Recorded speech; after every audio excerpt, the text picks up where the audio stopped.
विश्वस्वास्थ्यं भवतु। हिमोग्लोबिन कमी असणे ज्याला ॲनिमिया म्हणतात, आयुर्वेदामध्ये त्याला पांडुव्याधी म्हणतात, याविषयी आपण आज जाणून घेणार आहोत। सर्वप्रथम रक्त हे दोन पार्ट्सने बनलेले असतं, सॉलिड आणि लिक्विड। लिक्विड पार्ट्सला प्लाझ्मा म्हणतात, तर सॉलिड पार्टमध्ये 3 घटक असतात, RBC, WBC आणि प्लेटलेट्स। RBC ज्यामध्ये हिमोग्लोबिन हा घटक असतो। हिमोग्लोबिन आता हे दोन, हिम म्हणजे आयन आणि ग्लोबिन म्हणजे प्रोटीन, आयन आणि प्रोटीनच्या संयुक्ताने हिमोग्लोबिन तयार होतं। ॲनिमियाची लक्षणं: सतत थकवा जाणवणे, डोकं दुखणं, कुठलेही काम करण्याची इच्छा नसणे, उदासीन वाटणे, नखांना भेगा पडणे किंवा केस तुटणे, माती खाण्याची इच्छा होणे, त्याचप्रमाणे थोडेही काम केलं की थकवा येणे व दम लागणे, डोळ्यासमोर अंधारी येणे, संपूर्ण शरीराला सूज येणे, त्याचप्रमाणे त्वचा फिकट किंवा पांढरी पडणे, ज्याला आपण खूप पेल झालेला चेहरा असा म्हणतो, चेहरा निस्तेज दिसणे, अशी लक्षणे दिसतात। आता हिमोग्लोबिन कमी असल्यावर आपल्याला थकवा का जाणवतो, तर हे जाणून घेऊयात। ऑक्सिजन जेव्हा आपण लंग्समधून जेव्हा रेस्पिरेशन करतो, श्वासोच्छ्वास घेतो, तेव्हा ऑक्सिजन हा लंग्सपर्यंत येतो व लंग्समधून शरीरातील सर्व सेल्सला पोहोचवण्याचं काम हे हिमोग्लोबिन करत असतं।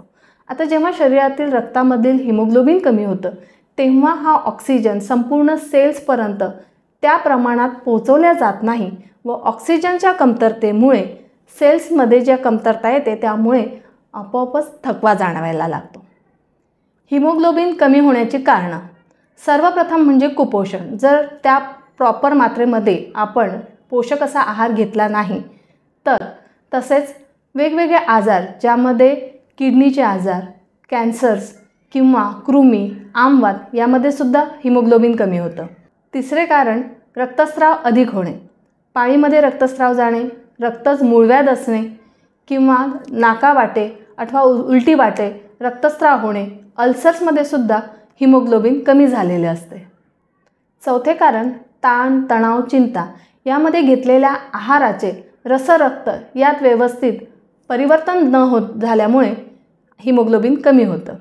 व महत्त्वाचं आयुर्वेदानुसार एक कारण सांगितलं ते म्हणजे अति तिखट, मसाले किंवा खारट पदार्थ खाणे, यामुळे सुद्धा रक्त अल्पता होते। नॅचरली प्रेग्नन्सीमध्ये व लॅक्टेटिंग वुमनमध्ये सुद्धा हिमोग्लोबिनचे प्रमाण कमी झालेले असते। पण या सगळ्यांसाठी आपण पोषक असा आहार घेतला तर हे हिमोग्लोबिन आपण नक्कीच वाढवू शकतो। हिमोग्लोबिन वाढवण्यासाठी बघूयात उपाय। सर्वप्रथम जर रक्तस्राव होत असेल तर तो थांबवणे गरजेचं आहे व त्यासाठी औषधोपचार नक्कीच करावा। त्याचप्रमाणे बऱ्याच जणांना उन्हाळ्यामध्ये नाकातून रक्त वाहतं, ज्याला घोळणा फुटणे म्हणतात, त्यासाठी दुर्वांचा स्वरस 1-1 थेंब नाकामध्ये टाकावा व 2-2 चमचे त्याचं पान करावं, म्हणजे तो घ्यावा, प्राशन करावा, त्यामुळे या घोळण्याला नक्कीच फरक पडतो। हिमोग्लोबिन वाढवणारा आहार ज्यामध्ये काळे मनुके, खजूर, डाळिंब, तसेच गूळ शेंगदाणे, तिळगुळाची चिक्की, लाह्या, फुटाणे, गुळ फुटाणे यांचं सेवन खूप छान फायदेशीर ठरतं। अन्न शिजवताना लोखंडी कढईचा आवर्जून वापर करावा।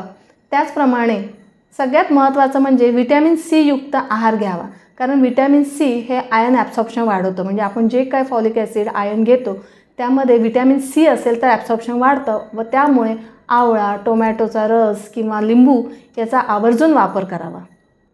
सगळ्यात महत्त्वाचं म्हणजे अवॉइड आयर्न ब्लॉकर्स। आपल्या आहारामध्ये काही असे घटक आहेत की जे आपण घेतलेल्या आयर्न्सला ॲब्सॉर्प्शनसाठी ते अवॉइड करतं, त्याला आयर्न ब्लॉकर्स म्हणतात, जसं चहा, कॉफी, कोल्ड ड्रिंक्स यांचा वापर टाळावा। त्याचप्रमाणे त्रिफळा चूर्ण व गूळ यांच्या छोट्या छोट्या गोळ्या तयार करून त्या खाव्यात, त्यामुळे रक्तवाढीसाठी उत्तम लाभ होतो।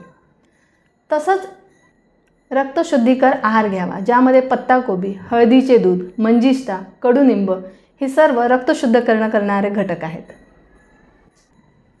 सगळ्यात महत्त्वाचं म्हणजे नियमित व्यायाम करणे व पाण्याचे प्रमाण भरपूर घेणे, यामुळे आपल्या शरीरातील रसरक्ताचे चलन चांगलं होतं व रक्तवाढीस मदत होते। रक्तवाढीसाठी खर्जुरादी मंथ उत्तम लाभदायी आहे व ते कसं बनवावं हे बघण्यासाठी आमचा मागील खजुरादी मंथाचा एक व्हिडिओ आहे, तो नक्की बघावा।